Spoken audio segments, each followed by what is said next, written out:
I will say that all ladies who have been students in the classes of my school from its infancy to a large and well-finished college of 80 finely furnished rooms to the perfection that is up to date and is prepared to teach all branches to a first-class collegiate osteopath education, with thorough knowledge of all that is taught in medical colleges to date, having fully vindicated their gender as instructors in the classes of the clinics and general instruction. They have shown their skill and ability in the sick rooms and in successfully treating and curing the diseases peculiar to the seasons of the year. They have proven their ability in obstetrics by their successes. They have universally, safely delivered a child and mother without laceration to the mother or use of forceps on the child, which is the cause of so many fools and idiots among children of today. It is natural to suppose that the ladies will go deeper into the laws of parturition than man ever goes. They know it falls to their lot to bear all the suffering and lacerations. Therefore, it is reasonable to suppose, for the sakes of their success, they will continue the study of the laws of parturition to a comprehensive and practical knowledge of all the principles belonging to this branch of osteopathy. To me, they have proven that if man is the head of the family, his claim to superiority must be in the strength of his muscles and not the brain. The women have done well in the classes, clinics, and practice, and are as well worthy diplomas as any gentleman who ever entered the portals of the American School of Osteopathy. I will try and give the reader some history of the luck and successes or ability of nature to repair itself when prostrated by heat, cold, fatigue, jars, strains, and many causes that add to the chances to be overcome by the extremes of each of the 4 seasons of the year, and illustrate the thought by the following allegory. I am at some loss to know where to start, but as we must start somewhere, we begin with the winter, which follows the fall season, the time of some of the hardest labors of the year. Men and women receive some of the worst strains of the whole year to their systems while building barns, cribs, and housing fruit, which is usually very straining on the spine and limbs. Owing to the bracing weather of the fall season, with all nerves, muscles, and parts of the body, many of those hurt and strains do not get us down at the time we receive them. So we go on, and still kept on foot, up and around, till winter throws her chilling blasts on our partially disabled bodies from the strains received in the preceding season.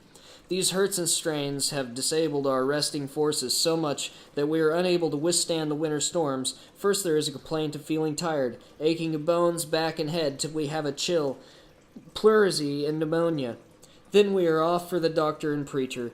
War on life is declared, and as a chaplain is necessary when pills, whiskey, and blisters fail, we just bring the reverend along at first, for we know that pneumonia will kill just as many or more with the doctor's help as without.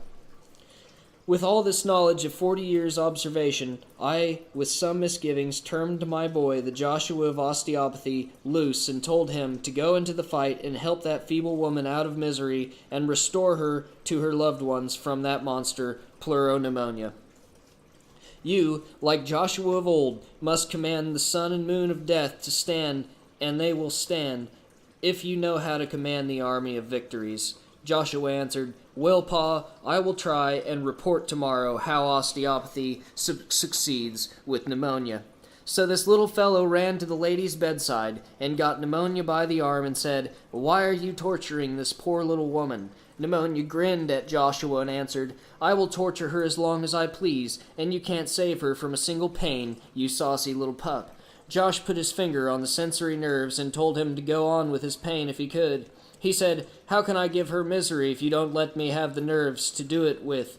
And left in disgust at Joshua's actions. Joshua said to Pneumonia, All things are fair in war. You had to stop, and I saved the little woman. The thankful invalid said she would bake Joshua a pie when she was well enough.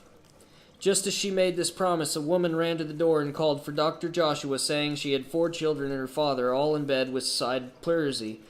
Joshua ran over with hat and coat left behind and boxed right and left and punched until old pleurisy fled, leaving all in the boy's hands as trophies to the flag he fought under for winter's diseases.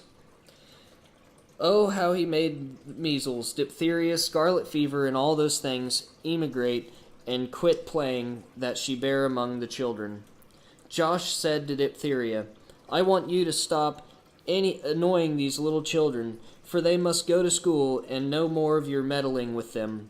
Old Dip said, "I will give him a dose that will tame his courage," and by 10 o'clock Joshua was called 20 times to the sick. Old Dip had got the babies down, held them, and was choking them until their tongues lolled out, and said, "Let that boy put them back if he can." By this time, Joshua got his promised pie, and was eating slowly, but as soon as he heard that Old Dip was choking the babies, he was in a moment on his bicycle, ringing his bell at all crossings until the battlefield was reached, where he soon had all tongues back in their mouths and told their ma's to bake them pies just as the one he swallowed in chunks half as big as Hawaii. Next, 3 great big giants met Joshua, and he asked them where they were going. They said they were going to kill 3 little boys and 2 girls. Joshua said, "Give me your names, please, for I have to report you to the authorities."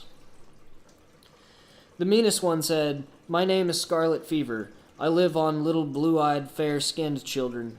Another savage, red-faced old veteran of thousands of successful fights said, "My name is Measles. I am a cannibal and eat human flesh and much of it, but eat only in the spring and fall seasons. I will begin to eat, young and old, Negroes and all, in about 2 weeks." The third said, "My name is Mumps, and I will eat all ages and sexes, white and black, and we 3 have come to have some fun with Joshua." 4 little boys and girls with their grandpa walked in sight, each one having a nice pie, and Grandpa had some boiled ham, bread, coffee, and onions for Joshua. He thanked the dear little people who had so nearly choked to death by Old Dip before you could say scat. All 4 of the happy little creatures had their arms around Joshua's neck and hugged and kissed him till he could hardly eat the pie and onions. A pretty little girl said, "Dr. Joshua, do you love to eat pie?" "Yes, dear, and if you little fellows will stand aside, I will show you how quick I can eat 2 pies, a ham of meat, 2 onions, and drink 4 cups of coffee." Joshua began and ate 4 pies, 6 onions, a ham of meat, and drank 16 cups of coffee, at which a timid little girl said, "Oh my, didn't he eat them awful quick?" To which Grandpap said, "He did, but not as quick as he poked your tongue back by osteopathy." A little girl was suggesting more embraces and pies when a man pushed open the door and said, "Old Mumps is getting in some mighty bad work on Dr. Neal's son." Dr. Neal was an M.D. of great skill, and Mumps had decided to have some fun out of the Scotch doctor by seeing him poultice and dose the child. The messenger asked if Dr. Joshua was present. Yes, the 4 little girls answered at the same time, and Grandpa added, "This is Dr. Joshua, D.O. Dr. Neal wants your assistance and sent for you to come with me to see his son." Joshua told his guests he would be back in 30 minutes. Mounting his whizzing bicycle, he set off like a dart for a trip of a mile, saw the boy, and threw out a peck of poultices and slops piled all over and around him, and said, "Doctor, please stand aside until I loosen the brakes which have stopped the lymphatics of the parotid glands." And before old Mumps knew what Joshua was doing, he had full possession of all the nerves, glands, and blood supply, and left the boy safe and the Mumps subdued. Old Mumps gave Joshua 30 cases, believing some of them would put him to flight, but all to no avail. He captured their flags in every fight. After a little while, Measles and Scarlet Fever said, "We will join forces and make a combined attack on the little boys and girls and their mothers too.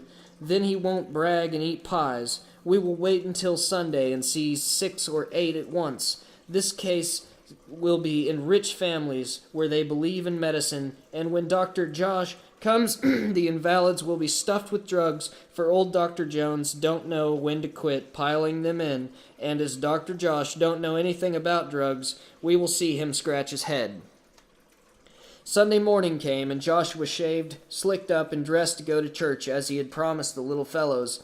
All were seated, and Mumps and Measles prepared for the attack. About 9 a.m. they began to swell eyes and throats badly, scoring 3 cases of measles and 5 of scarlet fever. An Irishman named Pat, who was on the outside of a half-pint of poor whiskey, was sent to the church with orders to go into the pulpit and request the minister to call for Dr. Joshua and to allow nothing to hinder him from getting that doctor. Pat rushed in, pushed the sexton over 2 or 3 seats, and when he reached the pulpit, the minister was at prayer. Pat whispered, "Mr. Preacher, could you ask for Dr. Joshua for me?"